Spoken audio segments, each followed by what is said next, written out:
నేను మీ వైవిజని విక్రమ్ టీవీకి సబ్స్క్రైబ్ చేయండి.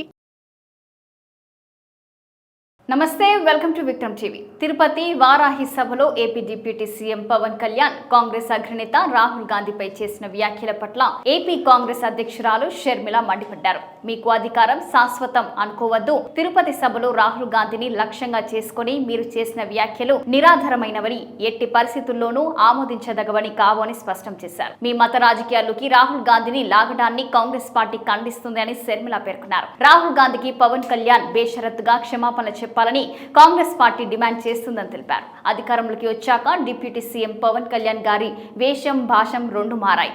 లౌకికవాద పార్టీగా ఉన్న జనసేన రైటిస్ పార్టీగా మారిందా? బాధ్యత కలిగిన పదవిలో ఉంటూ ఒక మతానికి చెందిన వేషం వేసుకొని ఆ మతమే ముఖ్యమని మాట్లాడుతుంటే ఇతర మతాలకు అభద్రత భావం ఉండదా? ఎన్నికల్లో మీకు ఇతర మతాల వారు ఓట్లు వేయలేదా? ఇతర మతాల వారికి మనోభావాలు ఉండవా? మతాన్ని అడ్డు పెట్టుకుని రాజకీయం చేయడం ఆర్ఎస్ఎస్ సిద్ధాంతం అయితే అదే సిద్ధాంతానికి పవన్ కళ్యాణ్ డబుల్ ఏజెంట్ గా మారాడు. ప్రధాని మోడీ డైరెక్షన్ లో యాక్టింగ్ చేసే మీకు రాహుల్ గాంధీ గురించి మాట్లాడే నైతికత లేదు.